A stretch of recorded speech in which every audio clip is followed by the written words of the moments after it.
Chers amis résistants, bonjour. Nous sommes aujourd'hui le mardi 16 septembre. Et je vais vous parler Urbi et Torbi.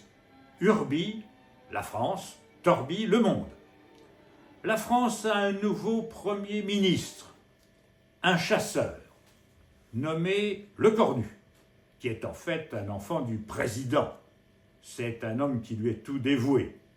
Qu'y a-t-il à en attendre? Je ne sais pas grand-chose selon moi. Ce sera toujours la même politique de l'extrême centre qui s'appuiera sur l'extrême droite pour mener une politique favorable à l'offre, favorable aux milliardaires et défavorable aux citoyens. C'est acquis d'avance.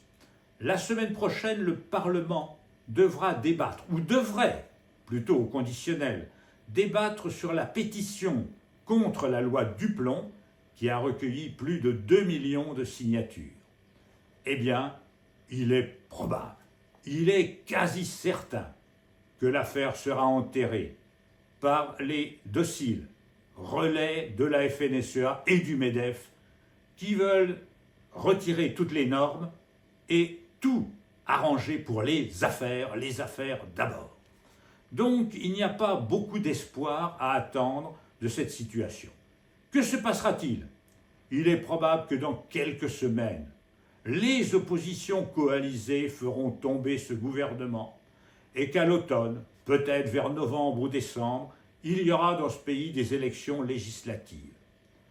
Faut-il s'en réjouir? Je n'en suis pas sûr, car le contexte psychosocial est mauvais. Beaucoup de petites gens s'imaginent que tous les malheurs viennent des immigrés, des étrangers auxquels on donne des sommes et des avantages fabuleux lorsqu'ils arrivent dans notre pays, ce qui est faux. De même que beaucoup de gens s'imaginent que si le travail est sous-payé, c'est à cause des assistés, de ces privilégiés qui bénéficient du RSA, c'est-à-dire qui vivent avec 550 € par mois. Honte aux politiciens de droite qui osent fustiger la misère, les malades, les gens handicapés, les gens qui pour des raisons psychiques ou des raisons physiques ne peuvent pas travailler et dont ils se servent comme bouc émissaire pour cacher une évidence. En 6 ans, les fortunes des 500 personnes les plus riches de ce pays se sont accrues de 9 fois le montant de ce qu'ils possèdent. C'est une honte et le scandale, il est là. Il n'est pas dans la misère, il n'est pas dans la pauvreté des gens qui ne font que survivre et qui ont l'immense avantage, vous vous rendez compte, de gagner 600, 700, 800 € par mois. Voilà. Mais ça, c'est la France. Quant au monde, il va aussi mal. De mal en pire, j'allais dire, avec la nuit qui tombe sur la planète. Après la guerre mondiale, des hommes généreux avaient imaginé de construire un droit international et une société des nations, l'ONU, qui devrait régler pacifiquement tous les conflits. C'était l'époque où René Cassin, homme auquel je rends hommage, a fait adopter la Déclaration universelle des droits de l'homme le 10 décembre 1948. En ce temps-là, l'humanité marchait vers le progrès des mœurs et des manières, vers la civilisation. Nous sommes rentrés dans une phase régressive. Le droit international n'existe plus. La force brutale, sanguinaire, criminelle, prime sur les droits de l'homme. René Cassin, je pense à ta mémoire, toi qui pensais qu'après les horreurs du nazisme, l'humanité n'aurait plus à revivre ces monstruosités, ces crimes insondables, et ils se recommettent aujourd'hui. Je pense évidemment à Gaza, où se commet un génocide, et où un gouvernement fasciste a pris le pouvoir en Israël et domine cette région grâce à l'appui inconditionnel des fascistes, qui eux aussi ont pris le pouvoir à Washington. Et ces gens-là sont en train de massacrer un peuple, de tuer des dizaines de milliers de femmes, d'enfants et d'hommes innocents. sous les bombes et par la faim. Quoi? Nous revivons les horreurs de la Seconde Guerre mondiale. Il y a à nouveau des génocides qui se commettent. Il y a à nouveau des hommes suprémacistes qui pensent que leur ethnie, leur peuple, leur nation, leur religion sont supérieurs à d'autres hommes qui ne sont que des Untermensch, c'est-à-dire des sous-hommes, et qui appliquent à Gaza ce que les nazis appliquaient dans leur camp, Nacht und Nebel. Nacht und Nebel, c'est-à-dire nuit et brouillard. Nuit et brouillard pour des populations. D'où l'interdiction faite aux journalistes de relater ce qui se passe là-bas. Mais nous le savons quand même, nous savons très bien que l'État israélien est devenu un État criminel et un État contraire aux droits les plus élémentaires de l'humanité. Alors, l'Israël qui attaque des populations innocentes et la Russie qui a agressé son voisin l'Ukraine doivent être mis au banc des nations et des États. Ce sont des États parias avec lesquels il ne faut plus commercer, il ne faut plus avoir de relations aussi longtemps que des fascistes dirigeront ces États. Entendons-nous bien, ce n'est pas contre des peuples que nous nous battons. René Cassin, oui, l'homme à qui je rends hommage aujourd'hui, René Cassin, qui obtint le prix Nobel de la paix en 1968 et qui fut un militant des droits de l'homme et un militant de l'état de droit, a, en 1940, rejoint le général de Gaulle à Londres pour combattre Hitler et son régime. Il ne combattait pas les Allemands. Personne de son côté n'était anti-allemand. On était anti-nazi, ce qui n'est pas la même chose. Aujourd'hui, en condamnant ce qui se passe, en condamnant les criminels qui dirigent l'État d'Israël, ce n'est pas le peuple d'Israël que nous condamnons, pas plus que nous condamnions les Allemands en 1940, mais des fascistes, des criminels qui assassinent des populations. Il ne faut pas confondre la politique, les États, les politiciens, les dirigeants et les nations. Il y a des hommes de bien, des hommes de paix dans tous les pays du monde. Et il y a malheureusement dans tous les peuples des facteurs, des ferments de haine. Oui, la bête immonde n'est pas morte. Elle renaît maintenant sous d'autres cieux et dans d'autres peuples pour concevoir le racisme. Ah, le racisme, voilà un mal qui actuellement progresse. J'entends ces temps-ci que les États-Unis entrent en guerre civile. Un président qui hystérise le peuple américain, se déchaîne contre ses adversaires qu'il transforme en ennemis. Autrefois, l'Amérique faisait figure de grande démocratie. Démocrates, républicains alternaient au pouvoir. C'était le jeu normal de la démocratie. Actuellement, un climat de guerre civile s'est instauré là-bas. L'extrême droite américaine n'accepte pas, ne considère pas comme légitimes des gens qui ne pensent pas comme eux. D'où la prise du Capitole le 6 janvier 2021, lorsque M. Trump avait été battu par M. Biden. Trump avait refusé sa défaite.